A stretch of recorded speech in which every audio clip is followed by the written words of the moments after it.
Everyone, welcome to अपना सपना JRF and welcome to this video. आज की इस वीडियो में हम करने वाले हैं PYQs practice for GATE excel. चलिए वीडियो शुरू करते हैं और देखते हैं आज कौन से क्वेश्चन को हम प्रैक्टिस करने वाले हैं। तो आज की इस वीडियो में हम गेट 2022 एक्सेल में जो बायोकेमिस्ट्री वाला पोर्शन है उसके क्वेश्चन को हम प्रैक्टिस करने वाले हैं। आप सभी को पता ही होगा कि गेट में जितने भी सब्जेक्टिव जो पोर्शन होता है, जैसे कि अगर बायोकेम की बात करें तो बायोकेम में दो पोर्शन होते हैं, एक 1 मार्क के लिए होते हैं और एक होते हैं 2 मार्क के लिए। 1 मार्क में आते हैं 8 क्वेश्चन और 2 मार्क में आते हैं 11 क्वेश्चन। तो ये 8 क्वेश्चन जो है मैं पहले ही इसका जो पार्ट नंबर 1 है उसमें करवा चुकी हूँ और आज की इस वीडियो में हम इन 11 क्वेश्चन को प्रैक्टिस करने वाले हैं, जिनमें एक क्वेश्चन जो है 2 मार्क्स का होता है। ओके, चलिए तो बढ़ते हैं अपने सबसे पहले क्वेश्चन पर। क्वेश्चन आईडी है 36। दिया हुआ है filamentous photosynthetic algae were placed on a microscopic slide and illuminated with light of different colour as illustrate. जैसे कि आपको यहाँ पर दिया गया है डायग्राम में, ये एक स्लाइड है, इस स्लाइड पर यहाँ एल्गी रखी गई है। ये कैसी एल्गी है? जो फोटोसिंथेसिस करती है। और यहाँ पर ये कलर दिया गया है इन एल्गीज को, जैसे ब्लू कलर दिया है, ग्रीन दिया है, येलो दिया है और रेड दिया है। आगे बताया है the bacteria that are known to migrate towards the region of high O2 were also added uniformly on the slide. इस स्लाइड पर ये एल्गे तो है ही जो कि फोटोसिंथेसिस करेंगे। ये कलर भी दिया हुआ है, कलर इन द सेंस इस कलर की जो लाइट है, जो सनलाइट होती है, वो भी दी गई है। साथ साथ यहाँ पर यूनिफॉर्मली डिस्ट्रीब्यूट किए गए हैं उन बैक्टीरिया को जो कि जहां पर भी ऑक्सीजन ज्यादा होता है वहां माइग्रेट कर जाते हैं, मतलब ये एरोबिक बैक्टीरिया है। फिर आपसे पूछा है विच one of the following option illustrate that the distribution of bacteria along the length of the microscopic slide after the illumination.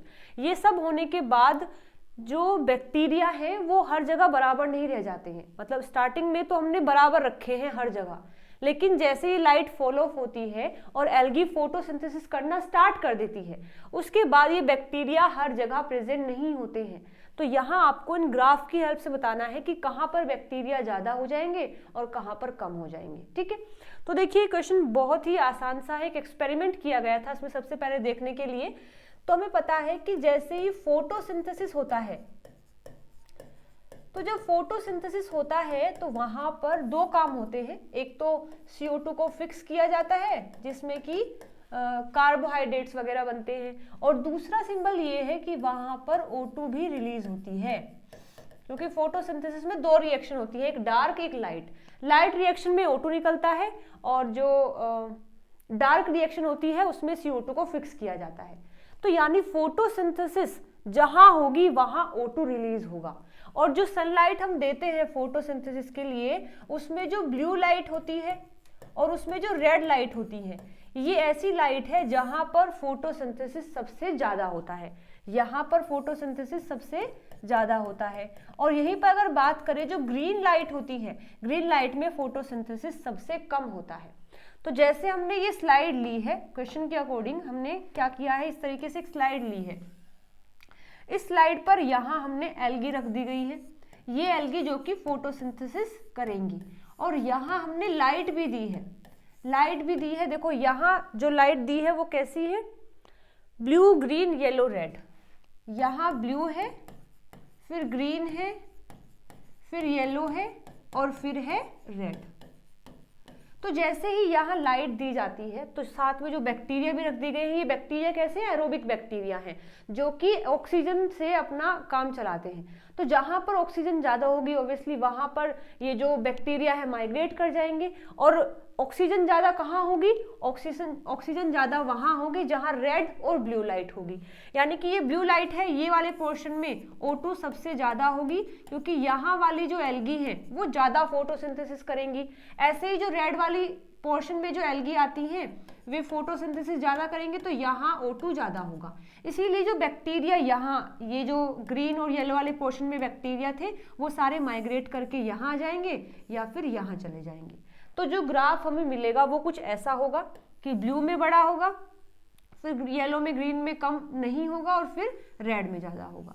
ठीक है, तो ये है कॉन्सेंट्रेशन ऑफ बैक्टीरिया, मतलब ये जो ब्लू वाला पोर्शन है यहाँ ज़्यादा होंगे और ये जो रेड वाला पोर्शन है यहाँ ज़्यादा होंगे, जो ग्रीन और येलो वाला है वहाँ ये नहीं होंगे। ओके, तो हमें कुछ अपना ऐसा ग्राफ देखना है। अब देखिए जो फर्स्ट ग्राफ है उसमें दिया हुआ है कि जहाँ साइड में दिया है आपको रिलेटिव बैक्टीरियल कॉन्सेंट्रेशन और यहाँ पर दिए हैं जो अलग अलग कलर की सनलाइट है। तो जहाँ ब्लू लाइट है वहाँ कॉन्सेंट्रेशन ज़्यादा है, बिल्कुल सही है। फिर ग्रीन येलो में कम है और जहाँ रेड है तो वहाँ पर भी ज़्यादा है। ये ग्राफ ही हमारा सही आंसर हो जाएगा। इसके बाद देखिए यहाँ ब्लू में नहीं दिखाया हुआ है, ग्रीन में हाईएस्ट दिखाया हुआ है, तो ये गलत हो जाएगा। अगेन अगर सी की बात करें तो यहाँ ब्लू में नहीं है, ग्रीन में ज़्यादा दिखाया है, तो ये भी गलत है। यहाँ ब्लू में तो ठीक है ज़्यादा है, लेकिन येलो में भी ज़्यादा दिखाया हुआ है, तो ये भी गलत हो जाएगा। यहाँ पर हमारा इस क्वेश्चन के लिए सही आंसर है द फर्स्ट ऑप्शन। ओके, चलिए बढ़ते हैं आगे नेक्स्ट क्वेश्चन पर। क्वेश्चन है 37, 2 RNA shown below were used separately as template in an in vitro translation system which can generate the protein in all possible reading frame। तो यहाँ पर 2 RNA लिए गए हैं टेम्पलेट की तरीके से, जिससे कि जाकर के आगे प्रोटीन बनेगा। तो जो फर्स्ट RNA है उसमें 5 प्राइम से 3 प्राइम क्या है, AG है, और वो मल्टीपल में है। N का मतलब क्या है कि कई बार जो है AG को रिपीट किया गया है। तो चलिए इसको देख लेते हैं एक बार। जो RNA फर्स्ट है इसमें क्या है, AG, हम इसको कई बार लिख लेते हैं, AG AG AG AG, ठीक है। ये यहाँ 5 प्राइम है और ये यहाँ पर 3 प्राइम है, ठीक है। इसके बाद लिखा है कि जो RNA2 है उसमें रिपीटेड क्या है, AAG है, तो यहाँ पर इसको भी लिख लेते हैं। जो हमारे पास RNA2 दिया गया है जो एक्ट करेगा एज अ टेम्पलेट, मतलब जिसको यूज करके प्रोटीन बनाया जाएगा, तो उसमें क्या है, AAG, अगेन AAG, फिर AAG, देन AAG, इतना रख लेते हैं, ठीक है। इसके बाद कहा है कि सभी रीडिंग फ्रेम से हमने इसको प्रोटीन सिंथेसाइज करवाया है। तो जो RNA1 है, ये वाला जो है, ये हमें प्रोडक्ट की फॉर्म में देता है आर्जिनिन एंड ग्लूटामिन, और जो RNA2 है ये हमें देता है आर्जिनिन, ग्लूटामिन एंड लाइसिन। फिर आपसे पूछा है विच one of the following codon direct the incorporation of arginine, इनमें से कौन सा कोडोन है जो आर्जिनिन को कोड करेगा। अब देखिए यहाँ पर ऑल पॉसिबल रीडिंग फ्रेम का मतलब क्या होता है, पहले ये देखते हैं। तो हमें पता है कि 3 न्यूक्लियोटाइड से एक कोडोन बनता है, तो यहाँ पर अगर मैं यहीं से स्टार्ट कर देती हूँ तो एक कोडोन ये बनेगा, एक कोडोन ये बनेगा, फिर एक ये बनेगा, ये बनेगा, और फिर ठीक है इसको। तो मतलब यहाँ आप देख सकते हैं AGA GAG, AGA GAG, मतलब अगर मैं इस तरीके से लेके चलती हूँ तो 2 कोडोन बनते हैं। कौन कौन से, एक बना है AGA और एक बना है GAG, ठीक है। तो ये तो है एक रीडिंग फ्रेम। दूसरा पॉसिबल रीडिंग फ्रेम क्या हो सकता है कि ये जो फर्स्ट वाला है इसको मैं छोड़ दूं और फिर इसके आगे से स्टार्ट करती हूँ। तो इसको अगर छोड़ रही हूँ तो ये 3, फिर ये 3, फिर ये 3 और फिर ये 3। तो देखो इसमें भी क्या बना है, GAG हमने लिख लिया है, AGA ये भी लिख लिया है, फिर GAG ये भी लिखा है, AGA ये लिखा है। मतलब सेकंड रीडिंग फ्रेम में अगर देखते हैं तो हमें ये ही कोडोन मिल रहे हैं। इसके बाद एक बार और देख लेते हैं जिसका थर्ड पॉसिबल रीडिंग फ्रेम हो सकता है, इसको भी एक बार देख लेते हैं। तो अब की बार हम स्टार्टिंग के 2 छोड़ देंगे, तो यहाँ पर एक ये बनेगा, फिर ये बनेगा, फिर ये होगा और फिर ये होगा। इसमें देखें तो AGA ठीक है, यही सेम है, फिर GAG सेम है, AGA सेम है, GAG सेम है। यानी कि फर्स्ट जो RNA है उसे मैं चाहे किसी भी रीडिंग फ्रेम से देखती हूँ, मुझे ये 2 ही कोडोन मिल रहे हैं, AGA और GAG, AGA और GAG। और फिर लिखा भी है कि जो फर्स्ट RNA है वो मुझे देता है आर्जिनिन एंड ग्लूटामिन। तो यहाँ पर ये दोनों में से कोई भी एक क्या करता है, एक आर्जिनिन दे सकता है और एक ग्लूटामिन। अभी हमें नहीं पता कौन दे रहा है ग्लूटामिन और कौन दे रहा है आर्जिनिन, पर इन दोनों में से कोई सा भी एक आर्जिनिन देगा, एक ग्लूटामिन देगा। इसके बाद बात करते हैं सेकंड RNA की। तो उसका जो फर्स्ट रीडिंग फ्रेम है देखो उसमें क्या आएगा, एक ये और ये सेम है, तो मतलब इसमें एक कोडोन तो आया है ये। अब अगर देखें इसका सेकंड रीडिंग फ्रेम जो हो सकता है उसको हम यहां से लेंगे AGA, AGA, AGA, AGA, तो इससे मिला है हमें AGA। इसका अगर थर्ड रीडिंग फ्रेम देखते हैं, थर्ड अगर देखें, मैं दूसरा कलर ले लेती हूँ, the green one. Okay, third अगर देखें तो इसमें मुझे पहले दो हटाने पड़ेंगे, तो GAA GAA GAA GAA, फिर मिला है GAA। एक बार फिर देख लेते हैं इसका, हो सकता है अगली बार कोई नया मिल जाए। तो अब की बार ये 3 हटाने पड़ेंगे, यहाँ से स्टार्ट करेंगे, तो AAG AAG AAG AAG, तो यही मिल रहा है। मतलब हम इसमें कोई भी रीडिंग फ्रेम देखें, इससे हमें ये 3 ही कोडोन मिल रहे हैं। और ये 3 किसे कोड करते हैं? ये कोड करते हैं आर्जिनिन, ग्लूटामिन एंड लाइसिन को। ये तीनों किसको कर रहे हैं? Arginine, glutamine, arginine, glutamine and lysine को। ठीक है, तो देखो अब हमसे पूछा है कि आर्जिनिन को कौन सा कोडोन कोड करेगा, तो हम यहाँ पर कॉमन देख लेते हैं कि कौन सा कॉमन है। देखो AGA यहाँ है, AGA यहाँ पर भी है, GAG यहाँ है, लेकिन GAG यहाँ नहीं है। तो आर्जिनिन यहाँ पर भी है और आर्जिनिन यहाँ पर भी है, तो मतलब आर्जिनिन को कौन कोड कर रहा होगा? AGA। ठीक है, AGA will code the arginine. ठीक है, अब देखिए ग्लूटामिन तो यहाँ पर भी है और यहाँ भी है, ग्लूटामेट जो है यहाँ पर भी है, यहाँ पर भी है। हो सकता है, ऐसे हम पढ़ते हैं ना कि एक से ज्यादा कोडोन एक अमाइनो एसिड को कोड कर सकते हैं, तो यहाँ हो सकता है कि ग्लूटामेट के लिए 2 कोडोन हो, एक तो ये रहेगा GAG और इनमें से भी कोई सा एक हो सकता है। लेकिन हमारा क्वेश्चन बस यहाँ तक है कि जो आर्जिनिन है बस तुम उसका बता दो। तो दोनों में देखो आर्जिनिन यहाँ पर भी है, यहाँ पर भी है, कोडोन भी देखो AGA यहाँ पर भी है, यहाँ पर भी है, तो आर्जिनिन को कौन कोड कर रहा है? AGA। ओके, चलिए तो यहाँ हमारा आंसर हो जाएगा, देख लेते हैं AGA, यानी कि B option will be the right answer. ठीक है, आगे बढ़ते हैं। Question number 38, which of the following statement about endogenous synthesis of insulin are correct? Insulin जब हमारी बॉडी में सिंथेसाइज होता है तो उसके रिगार्ड में यहाँ कौन कौन सी बातें सही हैं। चलिए पहले मैं आपको समझा देती हूँ, फिर अपने आंसर पर यहाँ बढ़ेंगे। तो देखिएगा, मानिए जो पेनक्रियाज होता है हमारे अंदर, वो ही तो बनाता है इंसुलिन। तो पेनक्रियाज में जब जो पेनक्रियाज के सेल होते हैं वो इंसुलिन बनाते हैं, तो ये पेनक्रियाज का मानो एक सेल है जो इंसुलिन बनाएगा। अब ये इंसुलिन बनता तो सेल के अंदर है, लेकिन काम सेल में नहीं करता है। इंसुलिन का क्या काम है कि इंसुलिन हमारी ब्लड में रहता है और ब्लड के अंदर जो ग्लूकोज का लेवल है उसको मेंटेन करता है। अगर हमारे ब्लड में ग्लूकोज का लेवल बढ़ जाता है तो वो उस ग्लूकोज को हमारे जो सेल होते हैं उसमें ट्रांसपोर्ट करवा देता है। मतलब हम ये बोल सकते हैं कि इंसुलिन बनता तो पेनक्रियाज के सेल के अंदर है, लेकिन उसको काम करना है सेल से बाहर, ब्लड के अंदर जाके। तो यानी हमें इस प्रोटीन को बनाना तो अंदर ही पड़ेगा, लेकिन वो सिक्रीट होगा बाहर। तो जो भी प्रोटीन सेल में बनता है और उसको बाहर भेजा जाता है तो उसके ऊपर कुछ सिग्नल लगे होते हैं। ये तो हमने पढ़ा भी है सेल बायो के अंदर कि जब हम पढ़ते हैं प्रोटीन सोर्टिंग पढ़ते हैं, तो जब प्रोटीन को ट्रांसपोर्ट किया जाता है तो उन पर अलग अलग सिग्नल लगे होते हैं कि देखो इसे यहाँ जाना है, इसे यहाँ जाना है, तो अलग अलग उनके पास सिग्नल होते हैं। ऐसे ही जो इंसुलिन बनता है वो भी एक प्रोटीन ही है, तो उस पर भी सिग्नल लगे होते हैं जो ये कहते हैं कि इसको बाहर लेके जाना है, मतलब उसके सेल से बाहर सिक्रीट करना है। ठीक है, तो देखो यहाँ इंसुलिन की अगर बात करें, ये जो पेनक्रियाज के सेल है इसमें जो इंसुलिन बनता है वो कैसा होता है, इसमें यहाँ तो होते हैं ये सीक्वेंस जो कि उसको आइडेंटिफिकेशन देते हैं। फिर होते हैं यहाँ पर ए चेन बोलते हैं, ए बोलते हैं इसको सी बोलते हैं और बी। इस तरीके से ये होता है इंसुलिन जो कि फॉर्म हुआ है सेल के अंदर, ये फॉर्म हुआ है। इसको बोलते हैं प्रो इंसुलिन। जैसे ही एक बार ये सिक्रीट हो जाता है तो इसका काम खत्म हो जाता है। ये जो लीडर सीक्वेंस है इसको लीडर सीक्वेंस भी बोलते हैं। तो जब एक बार जैसे ही ये सिक्रीट हुआ तो इसका काम खत्म हो गया, तो इसको यहाँ से कट कर देते हैं।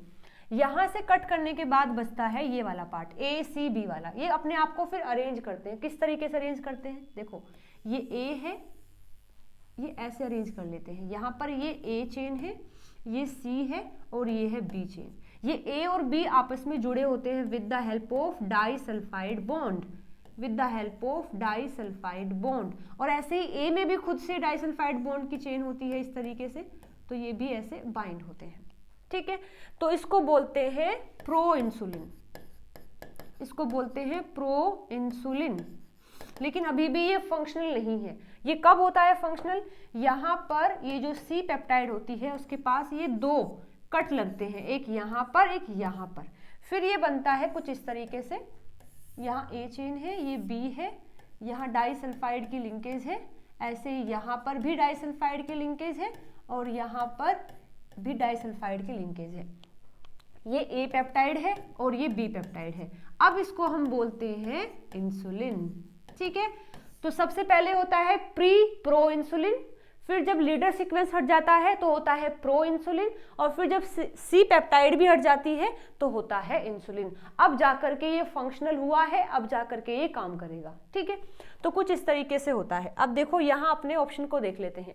पी में लिखा है insulin is synthesized as proinsulin, बिल्कुल सही बात है, तो ये ऑप्शन हमारा सही हो जाएगा। Proinsulin is converted to proinsulin, जब वो लीडर सीक्वेंस करते हैं तो वो हो जाता है प्रो इंसुलिन, ये भी सही है। Single side cleavage of proinsulin eliminate the C chain, ये गलत है। सिंगल नहीं होता है, डबल होता है, एक कट यहाँ लगेगा एक यहाँ लगेगा, तब जाकर के जो सी चेन है वो हटती है, तो ये ऑप्शन हमारा गलत हो जाएगा। इसमें लिखा है कि सिंगल साइड क्लीवेज होता है जबकि डबल साइड पर होता है। Mature insulin consist of disulphide linked A और बी चेन, जो हमारा मैच्योर इंसुलिन होता है उसमें डाइसल्फाइड लिंक्ड करके ए और बी चेन होती है, सी नहीं होती है, तो ये भी स्टेटमेंट सही है। यानी ए पी सही है, क्यू सही है और एस सही है, तो यहाँ पर हमारा आंसर हो जाएगा पी क्यू एस, यानी कि B option will be the right answer. ठीक है, B option will be the right answer. I hope ये समझ आया होगा आपको। चलिए आगे बढ़ते हैं नेक्स्ट क्वेश्चन पर। Which one of the following enzyme converts the testosterone to estradiol, जो टेस्टोस्टेरोन होता है मेल के अंदर उसको एस्ट्राडायोल में किस तरीके से, कौन सा जो एंजाइम है वो कन्वर्ट करता है? तो देखो ये भी काफी आसान सा क्वेश्चन है। ये है टेस्टोस्टेरोन। टेस्टोस्टेरोन कन्वर्ट होता है एस्ट्राडायोल में with the help of a process called aromatisation, और यहाँ पर एक एंजाइम काम करता है जिसका नाम है एरोमेटेज। ये जो हार्मोन है, ये फिर जो एंजाइम है एरोमेटेज, ये करता है एरोमेटाइजेशन, जिससे कि टेस्टोस्टेरोन कन्वर्ट हो जाता है एस्ट्राडायोल में। तो यहाँ पर हमारा आंसर हो जाएगा the first option, that is aromatase is the right answer for this question. देखो कितना आसान सा क्वेश्चन आया हुआ है 2 मार्क्स में। आगे बढ़ते हैं, question number 40। Purification of 6th histidine tagged protein using NINT column is an example of. देखो आपने अगर क्रोमेटोग्राफी पढ़ा है तो ये आप आराम से क्वेश्चन कर सकते हैं। यहाँ पर क्या दिया है, हमारे पास एक प्रोटीन है जिसका हिस्टिडीन हमने टैग किया हुआ है। प्रोटीन किससे बने होते हैं? अमाइनो एसिड से। हिस्टिडीन क्या है? एक अमाइनो एसिड है, और इस प्रोटीन का जो हिस्टिडीन है उसको हमने टैग कर दिया है, और फिर वहां हमने कॉलम के तौर पर क्या लिया है? NINTA लिया है। तो ये कौन सा क्रोमेटोग्राफी है? तो ऑफ कोर्स ये एफिनिटी क्रोमेटोग्राफी है, क्योंकि ये जो हिस्टिडीन होता है ये एफिनिटी शो करता है, मतलब बाइंड करता है इस निकल से, जो NTA में निकल होता है उससे बाइंड करता है।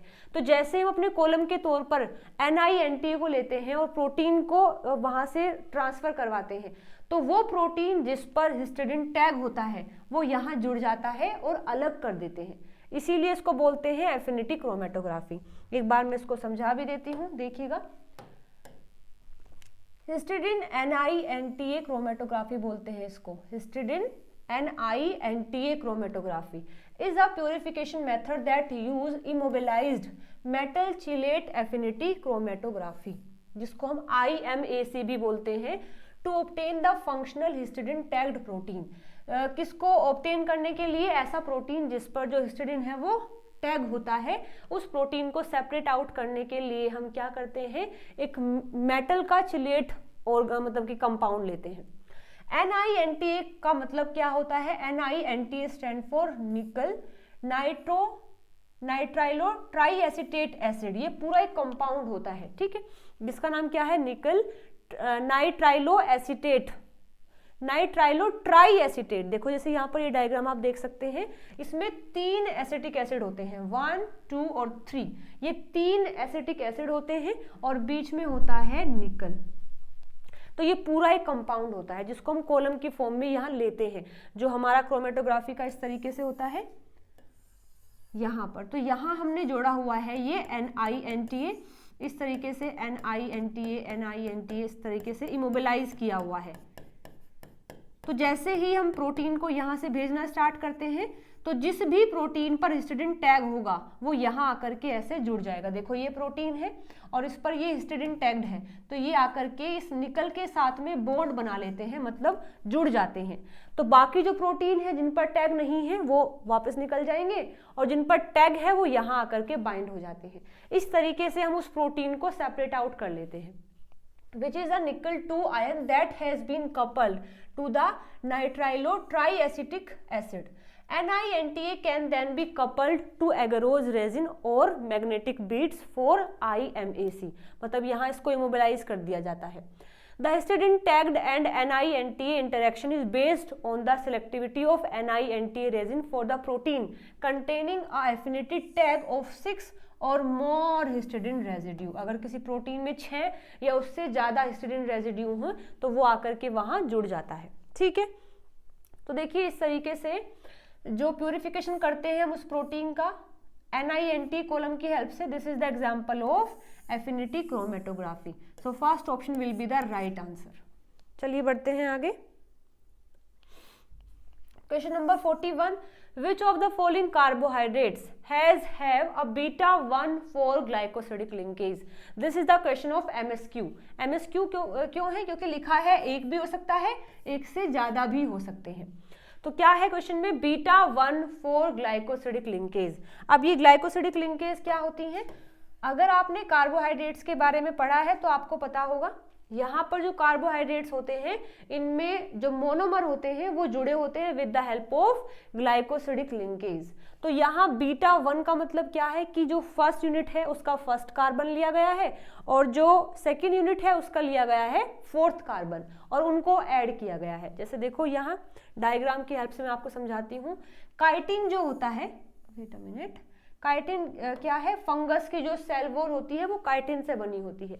तो काइटिन में मानो ये है फर्स्ट मोनोमर और ये है सेकंड मोनोमर। तो फर्स्ट मोनोमर का जो फर्स्ट कार्बन होता है वो कैसा है? बीटा एनोमर है। अगर आपको पता है तो ठीक है, नहीं तो मैं एक बार बता देती हूँ। जैसे अगर हम कोई भी ऐसे मोनोमर लेते हैं तो इसका जो फर्स्ट कार्बन होता है ये एनोमेरिक कार्बन होता है। उसमें अगर OH ऊपर की साइड है, अबव द प्लेन है, तो उसको बोलते हैं बीटा एनोमर, उसको बोलते हैं बीटा एनोमर। और अगर किसी भी मोनोमर यूनिट में जो फर्स्ट कार्बन यानी जो एनोमेरिक कार्बन है उसमें अगर OH नीचे आता है तो उसको बोलते हैं अल्फा एनोमर।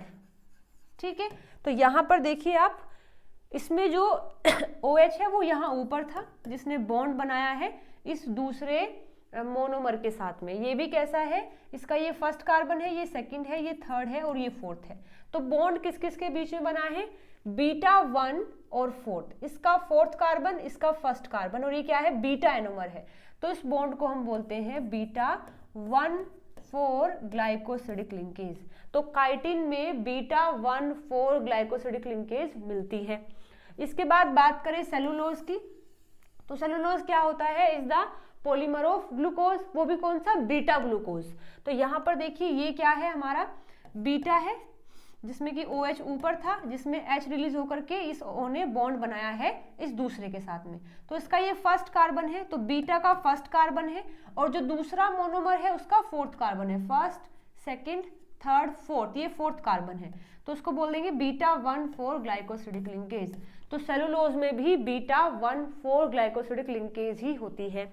इसके बाद बात करें लैक्टोज की, तो देखिए लैक्टोज में भी क्या है? ये बीटा है, बीटा का फर्स्ट कार्बन और जो दूसरा है मोनोमर उसका फोर्थ कार्बन। तो यहाँ पर भी अगेन बीटा 1,4 ग्लाइकोसिडिक लिंकेज ही होती है।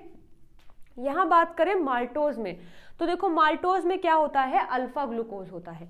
तो यहाँ पर अल्फा 1,4 ग्लाइकोसिडिक लिंकेज होती है। यहाँ पर अगर बात करें तो अल्फा 1,4 ग्लाइकोसिडिक लिंकेज होती है in the case of maltose. लेकिन यहाँ सेलुलोज, काइटिन और लैक्टोज, इन तीनों में बीटा 1,4 ग्लाइकोसिडिक लिंकेज होती है। तो यहाँ पर हमारा आंसर हो जाएगा कि सेलुलोज में भी बीटा 1,4 है, काइटिन में भी है और लैक्टोज में भी है, माल्टोज में नहीं है। तो हमारा आंसर हो जाएगा A B C is the right answer for this question. चलिए बढ़ते हैं आगे।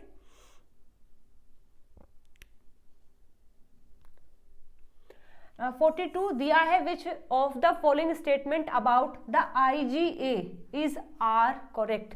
Again this is will be the MSQ question, क्योंकि इसमें इज लिखा है, आर लिखा है, मतलब एक भी सही हो सकता है, एक से ज्यादा भी सही हो सकते हैं। तो यहाँ किसके बारे में है? IgA जो एंटीबॉडी होती है उसके रिगार्ड में यहाँ आपको 4 स्टेटमेंट दिए गए हैं। कौन सा सही है ये आपको बताना है, ठीक है। तो देखिए जो कोलेस्ट्रम होता है, कोलेस्ट्रम क्या है कि कोई भी एक लेडी का जो फर्स्ट मिल्क होता है, जैसे वो डिलीवरी होती है, उसको बच्चा होता है, तो उसका जो सबसे पहला फर्स्ट मिल्क होता है उसको कोलेस्ट्रम बोलते हैं। वो मिल्क, ये सब डॉक्टर बोलते हैं कि वो मिल्क काफी जरूरी होता है बच्चे के लिए, क्योंकि उस मिल्क में IgA एंटीबॉडीज होती हैं। क्योंकि अभी जो न्यू बॉर्न बेबी है उसमें खुद की इम्यूनिटी नहीं है, तो जब मदर उसको फीड करती है तो वो कोलेस्ट्रम उसकी बॉडी के अंदर जाता है बेबी के, और वहां पर IgA एंटीबॉडीज एंटर कर जाती हैं और उस बेबी को प्रोटेक्ट करती हैं फ्रॉम द इन्फेक्शन, ठीक है। तो ये जो कोलेस्ट्रम होता है उसमें IgA एंटीबॉडीज ही होती हैं जो कि बेबी के अंदर जाती हैं, ओके।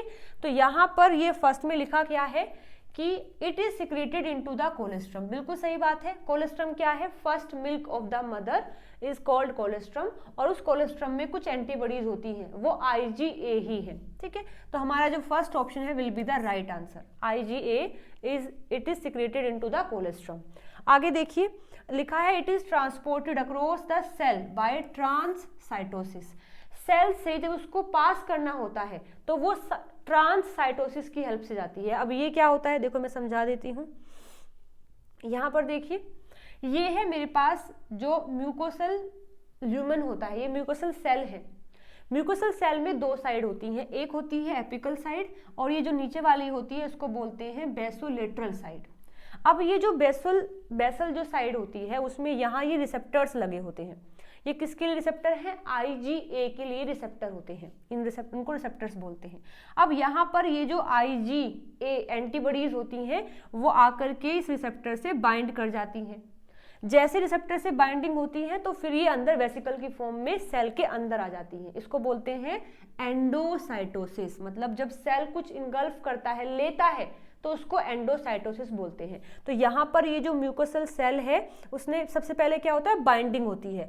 तो ये जो IgA होती है ये बाइंड करती हैं अपने रिसेप्टर से, बाइंड करने के बाद इनका हो जाता है एंडोसाइटोसिस। ये होने के बाद फिर यहाँ पर ये वेसिकल की फॉर्म में सिक्रेट हो गई हैं, फिर इनको बाहर निकाल दिया जाता है। तो देखो हुआ क्या है, पहले एंटीबॉडीज यहाँ थी लेकिन फिर उसको यहाँ भेज दिया गया है। ये कैसे गया है? इसको बोलते हैं ट्रांससाइटोसिस, मतलब सेल के अंदर से होकर के वो दूसरी साइड जाती है। जैसे देखो यहाँ पर ये अब ऐसे बाहर निकल गई है। अब आपको एक बात और याद रखनी है, ये जो फैक्टर होता है रिसेप्टर का, ये जो फैक्टर होता है, जैसे वो एक बार बाइंड हो जाता है अपने एंटीबॉडीज से, फिर वो लगातार ऐसे ही बाइंड रहेगा, फिर हटता नहीं है। जैसे देखो यहाँ पर ये बाइंड हुआ था, इसके साथ में ये अंदर गया है और ऐसे ही बाहर निकल जाता है, ठीक है। तो इस तरीके से इस प्रोसेस को बोलते हैं ट्रांससाइटोसिस। ट्रांससाइटोसिस। तो ये जो IgA होती है ये कैसे ट्रांसपोर्ट होती हैं? विद द प्रोसेस कॉल्ड ट्रांससाइटोसिस, जिसमें पहले बाइंडिंग, फिर एंडोसाइटोसिस, फिर एंडोसोमल सॉर्टिंग होती है और फिर इनको सिक्रीट कर दिया जाता है, ओके। चलिए तो ये ऑप्शन भी हमारा सही है कि it is transported across the cell by transcytosis. तो this statement also right. C में लिखा है its secretion is facilitate by the poly IG receptor. इसका ट्रांसपोर्ट कैसे किया जाता है? इसको सिक्रीट करना है, ट्रांसपोर्ट करना है, तो कैसे करते हैं? पोली IG रिसेप्टर से। तो देखो हमने यहाँ पर ये जो स्ट्रक्चर्स देखी हैं जिनको हमने रिसेप्टर कहा था, अगेन यही क्या है? ये IG पोली IgA रिसेप्टर ही होते हैं। तो इन रिसेप्टर की हेल्प से ही ये जो एंटीबॉडीज है वो ट्रांसपोर्ट या सिक्रीट की जाती हैं, ठीक है। तो ये ऑप्शन भी हमारा बिल्कुल सही है। 4th में लिखा है it primarily exist as a dimer in the serum. देखो यहाँ हम अगर बात करें तो एंटीबॉडीज दो फॉर्म में हो सकती हैं, सेल के अंदर यानी कि सीरम की फॉर्म में, जहां पर वे बनती हैं सीरम की फॉर्म में हो सकती है, उनको सिक्रीट भी किया जा सकता है। तो यहाँ पर जो IgA है exist in multiple molecular form in human serum. अगर वो ह्यूमन के अंदर सीरम फॉर्म में है, सीरम के अंदर है, तो predominant IgA form is monomeric. तो वहां पर वो मोनोमेरिक की फॉर्म में होती है, जिसमें कि 2 हैवी चेन होती हैं और 2 लाइट चेन होती है। लेकिन जब उसको सिक्रीट किया जाता है, उसको बाहर भेजा जाता है, तो वो डाइमर की फॉर्म में हो जाती है। ठीक है, तो देखो यहाँ पर ये तो है अकेली मोनोमेरिक फॉर्म, जिसमें 2 हैं ये हैवी चेन और यहाँ पर 2 हैं लाइट चेन। तो इस फॉर्म में ये सीरम में रहती है। लेकिन जब इसको सिक्रीट किया जाता है तो ऐसी ही एक और आ जाती है, देखो यहाँ पर, जैसे एक ये एंटीबॉडी है, एक ये है, दोनों आपस में जुड़ गई हैं with the help of J chain, जिसको जॉइनिंग चेन बोलते हैं। तो ये इसका डाइमर फॉर्म है। जब ये सिक्रीट होती है तो डाइमेरिक फॉर्म में होती है, लेकिन जब सीरम में होती है तो मोनोमेरिक फॉर्म में होती है। लेकिन यहाँ लिखा है कि सीरम के अंदर वो क्या है, डाइमर की फॉर्म में है, तो ये गलत हो जाएगा। तो इस क्वेश्चन के लिए हमारा सही आंसर है A, B, C। ओके, चलिए बढ़ते हैं आगे नेक्स्ट क्वेश्चन पर। Question number 43, the standard free energy change for the conversion of phosphoenol pyruvate PEP to pyruvate and ATP synthesis are shown below. यहाँ दिया गया है कि पेप को जब हम हाइड्रोलिसिस करते हैं, H2O के साथ में रिएक्ट करते हैं, तो वो हमें देता है पायरुवेट प्लस PI, और ADP को जब हम PI से जोड़ देते हैं तो वो हमें देता है ATP प्लस H2O। तो यहाँ पर आपको ये रिएक्शन दी गई है। अब आगे क्या किया है, इन दोनों रिएक्शन को जो है कपल कर दिया गया है। देखो यहाँ पर ये पेप था तो पेप लिया है, और ADP उससे मिला है पायरुवेट ATP, यानी कि इन दोनों रिएक्शन को कपल कर दिया है। जब हम रिएक्शन को कपल कर देते हैं तो उसका जो ओवरऑल निकलता है डेल्टा स्टैंडर्ड फ्री एनर्जी, इनमें दोनों को भी हम जोड़ देंगे। ठीक है, मैं फिर से बता देती हूँ। क्वेश्चन में आपको दिया है कि पेप को, मतलब फोस्फोइनोल पायरुवेट को, जब हम हाइड्रोलिसिस करते हैं तो हमें पायरुवेट मिलता है प्लस PI मिलता है, जिसके लिए स्टैंडर्ड फ्री गिब्स एनर्जी क्या हो जाएगी, -61.9 किलोजूल पर मोल हो जाएगा। ये क्वेश्चन में गिवन है। और जब ADP PI से रिएक्ट करके ATP बनाता है तो उसके लिए जो स्टैंडर्ड गिब्स फ्री एनर्जी है वो कितनी है, 30.5 किलोजूल पर मोल है। अब यहाँ पर जो रिएक्शन हुई है उन दोनों को कपल करके हुआ है, मतलब इन दोनों रिएक्शन को हमने जोड़ दिया है, तब हमें एक फाइनल रिएक्शन मिली है। तो यहाँ पर हम इनके जो स्टैंडर्ड गिब्स फ्री एनर्जी है उसको भी जोड़ देते हैं इस पूरी रिएक्शन का स्टैंडर्ड गिब्स फ्री एनर्जी निकालने के लिए। ठीक है, ओके। अब क्वेश्चन में दिया है starting concentration of PEP, ADP, pyruvate and ATP are 25, 25, 50 and 50 milli molar respectively. The value of universal gas constant दिया हुआ है, यहाँ पर ये है। The actual free energy change in kilojoule per mole for the reaction carried out at 37 degree Celsius will be. तो देखो question कितना आसान है, बस थोड़ा सा आपको बड़ा लग रहा है लेकिन आसान है। फॉर्मूला हमें निकालना क्या है, यहाँ हमें फ्री एनर्जी निकालनी है, फ्री एनर्जी चेंज निकालना है। तो इसके लिए फॉर्मूला हो जाता है delta G is equal to delta G naught plus 303 RT log product upon में सबस्ट्रेट। तो प्रोडक्ट का कॉन्सेंट्रेशन, सबस्ट्रेट का कॉन्सेंट्रेशन दिया हुआ है 25, 25, 50 और 50। ठीक है, टेम्परेचर हमें दिया हुआ है 37 डिग्री सेल्सियस। आर की वैल्यू हमें गिवन है, दैट इज 8.315। ये वैल्यू ठीक है लिखी है। ये वैल्यू हम कैसे निकाल सकते हैं, अगेन इन दोनों को ऐड करके हम ये वैल्यू फाइंड आउट कर सकते हैं। बस क्वेश्चन हो गया आसान, तो यही आपको फाइंड आउट करना है। चलिए एक बार देख लेते हैं। सबसे पहले निकाल लेते हैं डेल्टा G नोट। देखिए यहाँ पर ये क्या है, -61.9 किलोजूल पर मोल है, और ऐड करेंगे इसमें क्या 30.5, तो क्या आ जाएगा, ये आ जाएगा, साइन माइनस का रहेगा क्योंकि माइनस का बड़ा है, माइनस इनमें से माइनस करेंगे 31.4 किलोजूल पर मोल। तो देखो ये आ गया है standard Gibbs free energy for this reaction. तो यहाँ हम रखेंगे -31.4। -31.4, ठीक है। इसके बाद प्लस 2.303, आर की वैल्यू क्या है 8.315, 8.315। टेम्परेचर किस में लेना होता है केल्विन में, तो ये सेल्सियस में दिया हुआ है, तो 273 प्लस 37 विल बी 0 11 3 310 हो जाएगा। इसके बाद देखिए यहाँ लोग और प्रोडक्ट क्या है हमारा पायरुवेट और एटीपी। पायरुवेट और एटीपी का कितना कॉन्सेंट्रेशन है 50-50 है, और पैप और एडीपी कितने हैं 25-25 है, यानी कि ये कुछ इस तरीके से हो जाएगा। इसको थोड़ा सा अलग कर लेते हैं।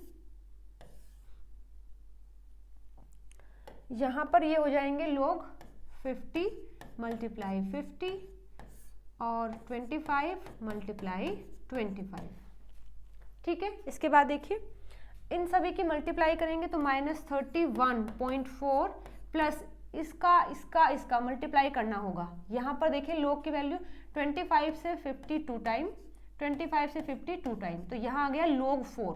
लोग 4 की वैल्यू होती है 0.6। आपके पास वहाँ कैलकुलेटर होता है तो आप आराम से निकाल सकते हैं।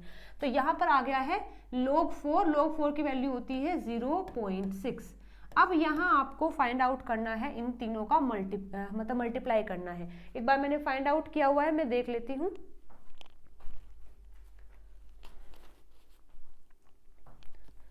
तो इन दोनों को जब हम इन तीनों की मल्टीप्लाई करते हैं तो ये आ जाएगा 61.798, ये आ गया है, ठीक है। एक बार मैं इसको नेक्स्ट पेज पे लिख लेती हूँ। -31.4 प्लस क्या आया है मल्टीप्लाई करके आया है 5936.33 मल्टीप्लाई 0.6, ठीक है।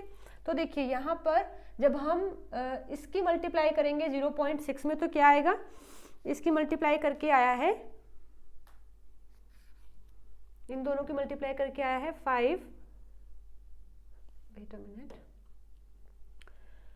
3561.798, ये इन दोनों की मल्टीप्लाई करके आया है, प्लस 31.4 माइनस में, और देखो 31.4 किस में था, ये था हमारा किलो जूल पर मोल में, ठीक है।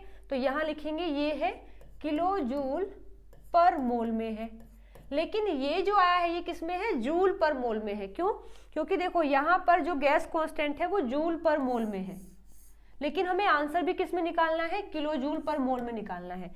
यानी कि ये जो आया है जूल में आया है, ये जूल पर मोल में आया है, इसको पहले हम किलो जूल में कन्वर्ट करेंगे, तब इसके अंदर फिर ऐड करना है। तो जब हम जूल को किलो जूल में कन्वर्ट करते हैं तो डिवाइड करेंगे 1000 से, सो दैट विल बी 3.561798। अब ये हो गया है किलो जूल पर मोल। इसमें हमने ऐड करना है -31.4, तो माइनस साइन तो माइनस का आएगा क्योंकि ये फैक्टर बड़ा है, दोनों को माइनस करेंगे तो ये आ जाएगा, माइनस करने के बाद आया है 27.8 किलो जूल पर mole is the free energy change, ठीक है। तो ये हमारा आंसर हो जाएगा। देखो यहाँ पर क्वेश्चन में क्या लिखा है, rounded off to 1 place of decimal, मतलब डेसिमल के बाद हमें एक ही प्लेस तक लिखना है। आंसर कितना है 27.8, तो यहाँ हमारा आंसर हो जाएगा -27.8 किलो जूल पर मोल। ओके, तो देखो बहुत ही आसान सा क्वेश्चन है, बस देखने में थोड़ा बड़ा लगता है तो हम छोड़ देते हैं, लेकिन आपके पास कैलकुलेटर भी है, आप आराम से ऐसे क्वेश्चन को सोल्व कर सकते हैं, ठीक है। तो यहाँ आपको डेल्टा जी नोट आपने फाइंड आउट कर लिया है, दोनों को ऐड करके 2.303, आर की वैल्यू दी है, टी हमें निकालना होता है केल्विन में, तो हम इसमें ऐड करके 310 हो जाएगा। लोग प्रोडक्ट प्लस सबस्ट्रेट, प्रोडक्ट हमने निकाल लिया है और सबस्ट्रेट रखा है, तो लोग 4 आ गया है। लोग 4 की वैल्यू है 0.6, इन तीनों को मल्टीप्लाई किया है तो ये वैल्यू आई है, फिर इन दोनों को मल्टीप्लाई किया है तो वैल्यू आई है ये यहाँ पर, लेकिन ये जूल में है, हमें आंसर निकालना है किलो जूल में, तो उसको हम किलो जूल में जब कन्वर्ट करते हैं तो ये हो जाएगा 3.561, और यहाँ ये क्या है 31.4 है, दोनों को जब हम ऐड करेंगे तो मतलब ऐड तो नहीं होंगे, माइनस होंगे ये, फिर यहाँ -27.8 किलो जूल पर मोल इज द आंसर। ठीक है, तो इस तरीके से आप क्वेश्चन को सोल्व कर सकते हैं। ये बहुत ही आसान सा जो है सवाल था। चलिए आगे देखते हैं question number 44। The dissociation constant for a receptor ligand pair is 0.25 into 10 to the power -7 molar. The ligand was added to a solution of the receptor such that the receptor was 50% saturated at equilibrium. Okay, तो question में क्या आपको दिया है, dissociation constant दिया हुआ है। Wait a minute, question में आपको डिसोसिएशन कांस्टेंट यानी कि KD दिया हुआ है। KD कितना दिया है, 0.25 into 10 to the power -7 molar दिया हुआ है। ठीक है, और फिर कहा है कि हमने लिगेंड को एक सॉल्यूशन में ऐड किया है जिसमें रिसेप्टर हैं, और वो इस तरीके से ऐड, मतलब इतना ऐड किया है कि वहां पर 50% सैचुरेशन आ गया है। मतलब हमने क्या किया, लिगेंड प्लस रिसेप्टर को रखा साथ में, ये दोनों बाइंड किए हैं और कितना सैचुरेशन आया है, वहां पर 50% सैचुरेशन हो गया है। मतलब कि जो रिसेप्टर है वो कितने, 50% रिसेप्टर और लिगेंड में बाइंडिंग हो गई है। ठीक है, फिर आपसे पूछा है assume that the receptor has one ligand binding site. फिर आपको ये मान के चलना है कि रिसेप्टर जो है एक ही लिगेंड से बाइंड करता है। The concentration of the free ligand at equilibrium in nanomolar correct to the nearest integer. देखो यहाँ हमने क्या लिया है, एक बीकर लिया है, उसके अंदर क्या है, रिसेप्टर प्रेजेंट है, उसके अंदर क्या प्रेजेंट है, रिसेप्टर्स प्रेजेंट है। फिर वहां लिगेंड हमने डाला, तो लिगेंड जो है इन सभी रिसेप्टर से बाइंड कर गया है। मतलब कितना हो गया है, 50% का सैचुरेशन हो गया है। अब यहाँ बाकी और भी लिगेंड प्रेजेंट हैं। आपको बताना है कि कितने लिगेंड यहाँ अब रह गए हैं जो फ्री हैं, जो रिसेप्टर से बाइंड नहीं किए हैं, उनको आपको नैनोमोलार में निकालना है। तो देखो बहुत ही आसान सा क्वेश्चन है, समझते हैं इसको एक बार। KD क्या होता है, KD is that concentration, KD is the concentration of ligand at which 50% saturation occur. जैसे अगर आपने मुझसे एंजाइम के बारे में पढ़ा है तो वहां हमने देखा था Km क्या होता है, Km is that substrate concentration eight which the Vmax become half. ठीक है, Vmax क्या हो जाती है, वेलोसिटी का जब हाफ हो जाता है उसको हम Km बोलते हैं। तो यहां पर भी देखिएगा KD क्या होता है, KD लिगेंड की वो कॉन्सेंट्रेशन है जिस पर 50% का सैचुरेशन आ जाता है। तो मतलब KD क्या है, 0.25 इंटू 10 to the power -7 है, और ये लिगेंड की वो कॉन्सेंट्रेशन है जिस पर 50% सैचुरेशन होता है। तो यहाँ पर भी 50% ही सैचुरेशन हुआ है। इसका मतलब लिगेंड कितना है, लिगेंड है 0.25 into 10 to the power 7। Okay, मैं फिर से एक बार बता देती हूँ। देखो मैंने क्या बताया है, KD क्या होता है, KD कुछ नहीं है, KD लिगेंड का ही कॉन्सेंट्रेशन है। KD क्या है, लिगेंड का ही कॉन्सेंट्रेशन है, लेकिन वो कॉन्सेंट्रेशन जिस पर 50% सैचुरेशन हो जाता है। तो क्वेश्चन में क्या कहा है कि हमने इतना लिगेंड डाला है कि 50% सैचुरेशन हो गया है, और यही तो KD होता है। तो मतलब यहाँ पर लिगेंड भी कितना हुआ, लिगेंड भी 0.25 into 10 to the power 7 molar हुआ है। आई होप ये बात आपको समझ आ गई है। ठीक है, अब अगर हमारा 50% जो सैचुरेशन आया है इतने लिगेंड से, तो बाकी 50% किससे आएगा, इतने ही लिगेंड से आएगा। ठीक है, जैसे मानो अगर मैं बोलती हूँ कि 1 है, 1 में से 0.5 हो गया है, तो बाकी कितना बचा, बाकी तो 0.5 ही बचा ना। ठीक है, लिगेंड ने क्या किया है, हमने इतना लिगेंड डाला है जिसने 50% सैचुरेशन कर दिया है, तो बाकी कितना लिगेंड बचा, 50% ही बचा। तो अगर 50% में इतना लिगेंड है तो बाकी 50% में भी इतना ही लिगेंड होगा। तो यहाँ आपको जो बाकी बचा हमारा फ्री लिगेंड है वो भी कितना है, जो फ्री लिगेंड है वो भी 0.25 into 10 to the power -7 molar ही है। बहुत ही आसान क्वेश्चन था ये, लेकिन क्वेश्चन में कहा है कि नैनोमोलार में बताना है। तो बस हमें क्या करना है, इसको हमें कन्वर्ट करना है नैनोमोलार में। तो यहाँ पर देखिए 0.25 है, आगे कर लेते हैं। 0.25 इंटू 10⁻⁻7 मोलार है। तो अगर मैं ये पॉइंट हटाती हूँ तो नीचे आ जाएगा 100। जब मैं इसको ऊपर लेके जाऊंगी तो कितना हो जाएगा 25 इंटू 10⁻⁻2 और 10⁻⁻7 है ही। अगर बेस सेम होते हैं तो पावर ऐड हो जाती हैं, तो ये आ जाएगा 25 इंटू 10⁻⁻9 मोलार। और 25 इसका मतलब क्या होता है, इसका मतलब तो नैनो होता है, नैनोमीटर या फिर नैनो मोलार। तो ये क्या हो जाएगा, इसको हटा दूंगी अगर मैं तो n लिख दूंगी यहाँ और मोलार। तो आंसर क्या आ गया है 25 nano molar will be the answer. और लिखना भी कैसे है, हमें इंटीजर में लिखना है, मतलब डेसिमल में नहीं लिखना है। तो यहाँ आ जाएगा 25 नैनो मोलार। ओके, देखो कितना आसान सा क्वेश्चन था। हमें केडी दिया हुआ है। केडी ही क्या होता है, लिगेंड का वो कॉन्सेंट्रेशन जिस पर 50% सैचुरेशन आ जाता है। हमें क्वेश्चन में दिया है कि 50% सैचुरेशन ही आया है, मतलब लिगेंड ही इतना है। अब आधा लिगेंड इतना है तो आधा भी तो इतना ही होगा ना, ठीक है। तो यहाँ पर हमने इसको ही कन्वर्ट कर दिया है नैनोमोलार में, जो कि आया है 25 नैनोमोलार। चलिए आगे बढ़ते हैं नेक्स्ट क्वेश्चन पर। 25 यहाँ क्या दिया है, the half maximal velocity of an enzyme catalyzed reaction was found at a substrate concentration of 0.5 into 10⁻⁻6 molar. इसमें कहा है कि सबस्ट्रेट की जो कॉन्सेंट्रेशन है वो इतनी है जिस पर हमें हाफ मैक्सिमल वेलोसिटी मिल रही है। तो हमें हाफ मैक्सिमल वेलोसिटी कब मिलती है, जब सबस्ट्रेट की कॉन्सेंट्रेशन इक्वल हो जाती है Km की, ठीक है। मैं फिर से बता देती हूँ, Km is that concentration of substrate eight विच जो वेलोसिटी है वो हाफ हो जाती है, ठीक है। तो यहाँ पर दिया भी हमें क्या है कि हाफ मैक्सिमम वेलोसिटी जो है एंजाइम की वो कब मिली है, जब सबस्ट्रेट की कॉन्सेंट्रेशन कितनी है 0.5 इंटू 10⁻⁻6 मोलार है। तो हम लिख सकते हैं कि Km क्या है, Km है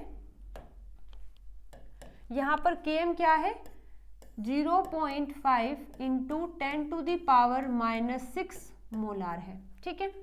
This enzyme follows Michaelis-Menten kinetics. In the presence of a competitive inhibitor, the half maximal velocity was found at a substrate concentration of 1.5 into 10⁻⁻6 molar.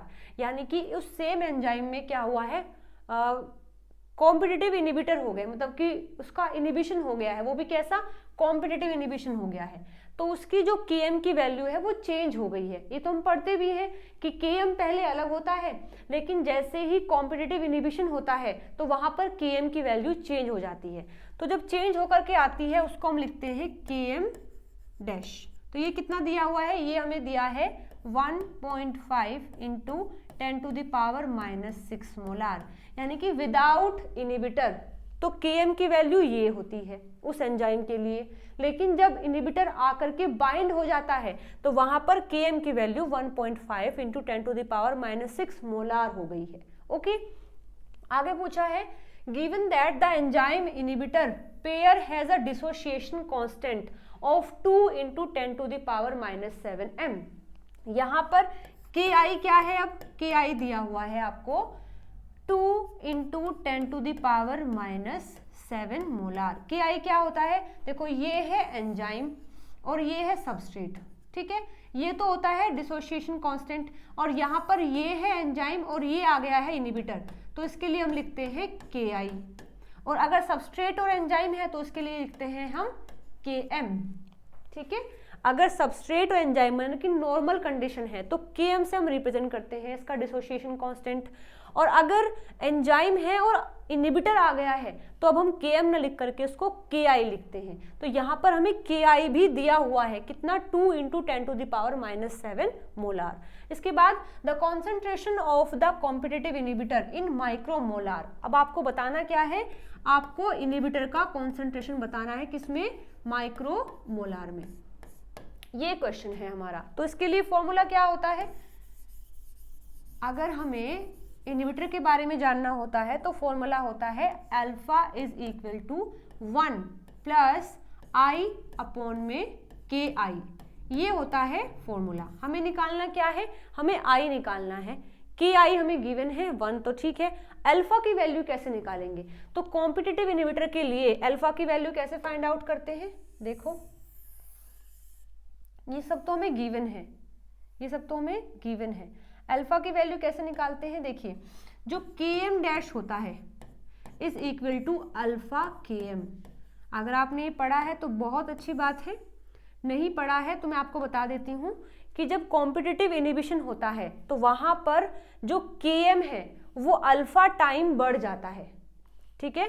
तो यहाँ पर मुझे अल्फा निकालना है, तो अल्फा इज इक्वल टू के M dash upon में के एम, ठीक है। ये हो जाएगा, के एम डैश की वैल्यू कितनी है 0.5, तो यहाँ पर 0.5 इंटू 10⁶ मोलार, और के एम की वैल्यू कितनी है, वेट अ मिनट, ये अच्छा ठीक है, यहाँ पर ये 1 आएगा।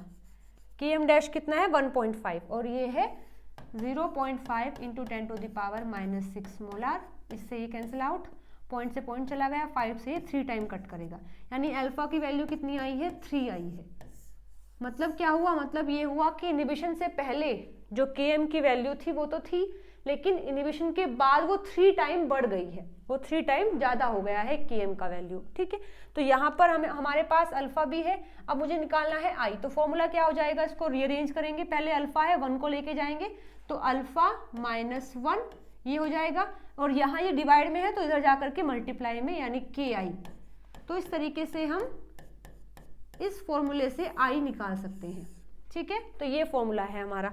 अब देखो I is equal to alpha plus 1 K आई, ऐसे रखेंगे।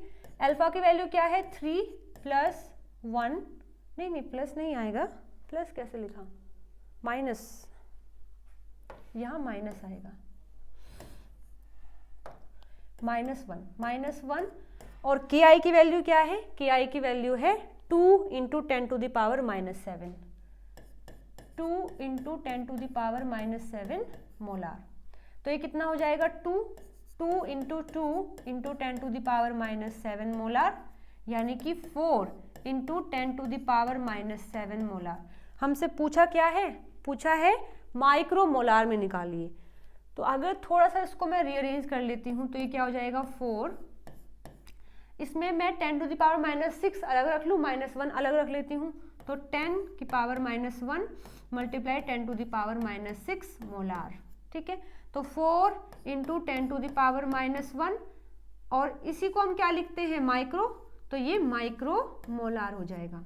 इसका मतलब क्या होता है कि 10 जो है अपॉन में है, तो यानी कि 4 इंटू 10 और माइक्रो मोलार, 10 से इसको डिवाइड करेंगे तो 0.4 micro molar is the answer, ठीक है।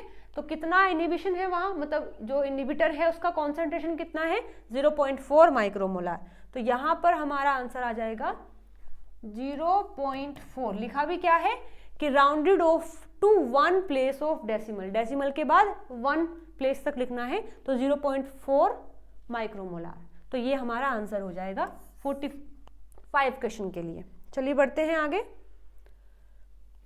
लास्ट क्वेश्चन है, क्वेश्चन आईडी है 46।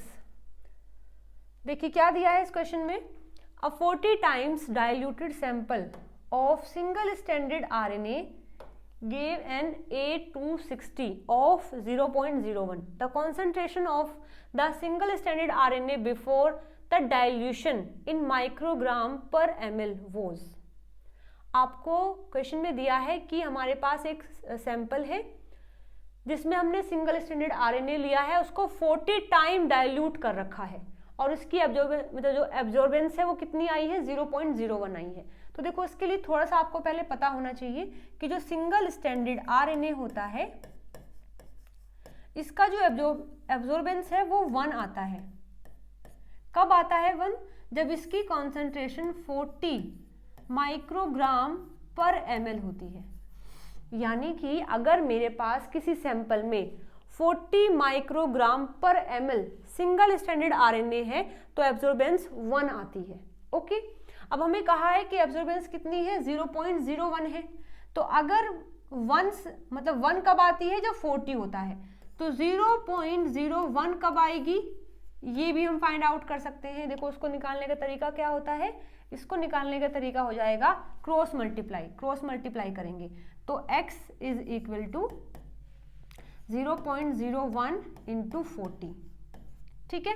मतलब कि सिंगल स्टैंडर्ड आरएनए की जो कॉन्सेंट्रेशन है कितनी होगी, यदि उसकी कॉन्सेंट्रेशन 0.01 इंटू 40 माइक्रोग्राम पर ml होगी, तब जाकर के हमें जो है इतना एब्जॉर्बेंस मिलेगा जितना हमें क्वेश्चन में दिया हुआ है।